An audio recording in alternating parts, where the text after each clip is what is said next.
Uh-oh, Madden ratings are out, and Antonio Gibson's starting to frame himself kind of like a wide receiver.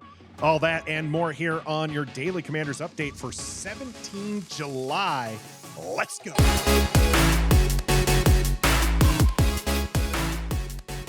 Greetings and salutations. Welcome to your Daily Commanders update here on Ref the District. It is 17 July. I'm Nathan Perry. That's the Stoner. And the Madden ratings have just released, at least for wide receivers and your safeties. A little bit of a shock, Stoner, is our man, Cam Curl, who we know is one of the top safeties in the league, fell just outside the top 20 with an 83 rating. Yeah. What's your feelings about Madden ratings in general, and then where they put Cam Curl? I mean, Madden ratings, I don't hate them. I'm not a Madden player. I was never one of those guys who played Madden all the time. I did play it once in a while. But, I mean, it's a big deal. The players know their Madden ratings. The executives, I'm sure, use them in contract negotiations. It's no different than, say, PFF, right? You can squabble with how they do it, but it's a rating and everybody uses it to their advantage. But Cam Curl being out of the top 20, I'm kind of okay with that. He's not necessarily the top safety in the league. But if you are just outside the top 20, what does that mean? You're still one of the best in the league. Sure. Just because it's top. If it's 21, I believe is right about where he is. That's still one of the best in the league. It's better than a whole bunch of other safeties, right? I mean, that's the way I look at it. If you have two safeties on each squad, let's just say, and there's 32 teams, that's 64, and he's ranked around 21. That's top third. That's in the 67th percentile, as the kids will tell me. So, yeah, I'm okay. I think he's better than that, but that's okay. It's always good something put on his shoulder, to be angry with, or wear a chip, to get him to play a little bit better. It is. I mean, he did just fall out. Him and Defoe are right there, next to each other in these ratings. And just a quick cursory glance shows me that they're probably one of the better ranked duos as far as it's concerned, to include, by the way, Dallas falling behind them with Malik Hooker and Donovan Wilson. So just kind of pointing that out there, because we did have our NFC East rankings and they kind of fell. A lot of people kind of questioned the DBs, but we said the safety group is one of the reasons why Washington's got a stronger DB group here. Okay. Now, on the wide receiver front, Stoner, this might surprise you, but out of the NFC East, and I only say this to surprise you because, how you feel about this situation, but Terry McLaurin is the number one wide receiver in the NFC East, a 92 overall rating for him. Above AJ Brown and CeeDee Lamb, who you think both are kind of, at least AJ Brown especially, above him, and then CeeDee Lamb kind of in that same tier, possibly above him. So now I got to pick your brain, tease you a little bit that Terry McLaurin is rightfully rated ahead of them. But what is your take on this one? Look, that's fair. I think when it comes to rankings like this, the quarterback play, or lack thereof in Washington's case, plays a role into how you are ranking these guys. When you're trying to say necessarily who's better, and you're just doing like a statistical list, AJ Brown, CeeDee Lamb are going to be better because they've had better quarterback play. But if you're just trying to rank a guy based on who they are as a receiver, I agree Terry McLaurin is probably the best because he has numbers that are close to these other guys. And he's done it with 9 different quarterbacks, while these other guys have done it with 1 or 2 different quarterbacks, if that. So I'm okay with the ranking. I know sometimes it comes across as I'm a McLaurin hater. I'm a little bit more of a realist. But hey, I'm loving it. He is finally getting the respect. I have always said that he doesn't get the respect that he deserves, and he's finally getting it. And it's also going to be interesting to see where he is when the top 100 NFL list comes out, how much he's going to jump there as well. Yeah, looking forward to him getting some respect. Like you said, when it comes to these Madden ratings, in the grand scheme of things, it doesn't really mean a whole lot. But there are people who focus on this. The players, J.J. Jefferson just got a 99 rating, and he came out and said how excited he was. The players grew up on this game. Now, the last time I played Madden, pretty sure Clinton Portis was still the running back. So it was probably the early aughts, mid aughts. Yeah, it was a while ago. It's been a hot minute, but these players, they grew up on this, and so they are Mhm. excited and when they see this, and they're motivated.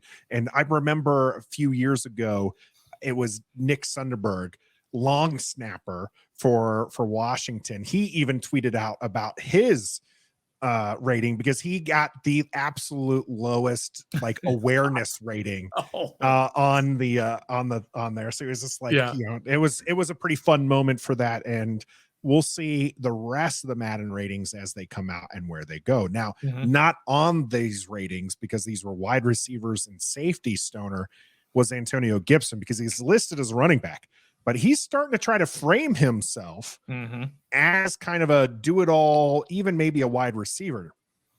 He particularly said on getting snaps at wide receiver, he responded, "I love being out there, and once I get the ball in open space, I really am that guy." Mhm. This is a college wide receiver who's been converted to running back, kind of an all-purpose kind of guy. What do you think about Gibby kind of framing himself back into that wide receiver role? Well, I got 2 words for you. The reason he's doing it. 2 words. Money. It's all about the money. Yeah. Because he's in a contract year, and we know that just look at the numbers with money. Wide receivers basically make double what running backs do. So if he wants to get that next contract, he wants to be seen more as a wide receiver. It's the same thing. I think when we were talking about this offline, you were saying that other guys do this at other positions with edge rushers and outside linebackers or safeties It was and Landon linebackers. Collins was a big one just a couple years ago here Exactly. in DC, where he was like, "I'm not a linebacker, I'm a safety." I mean, there's a Right. big difference in pay there. And the money. That's right. So I think that's why he's doing it. It's smart of him to do that. I don't really have any problem with him doing it. It's not like it's disruptive to the team. So good for him. Start putting that narrative out there so he can get paid a little bit more. I don't have any problems with him doing it. However, I will say this is a quote from Antonio Gibson 1 year ago, almost to the day, in July of 2022.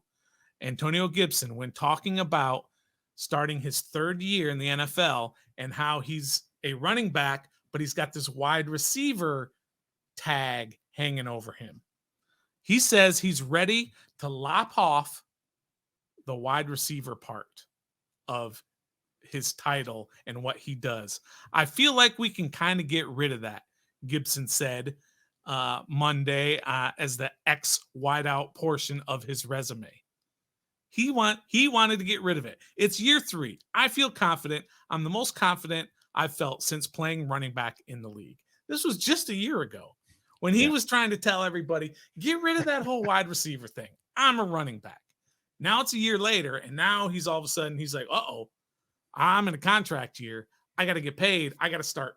Let's get to the running back thing, and let's start. Not only the contract year, Stoner, but let's not Mhm. also gloss over the fact that Brian Robinson came here and took that number 1 running back spot. Took it from him.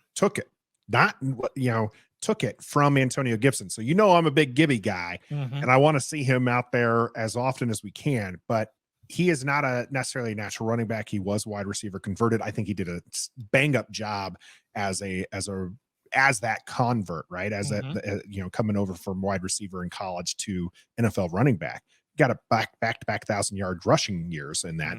So I think that it's very interesting to see him kind of make that logical jump of like, wait a minute, let's maybe dial that kind of talk, because that was probably prior to the Brian Robinson situation. And now he's like, okay, maybe I don't need to be the bell cow. Maybe I can be, this weapon that's being used. What would it take for you as an NFL GM to kind of see him more as a wide receiver or as a weapon? What kind of like rushing to receiving split are you looking for? Oh, that's a good question. I'll be honest. I don't necessarily, what does he do for you as a running back? He doesn't do a whole lot. He's not a between the tackles kind of guy. He averaged like 3.7 yards per carry last year.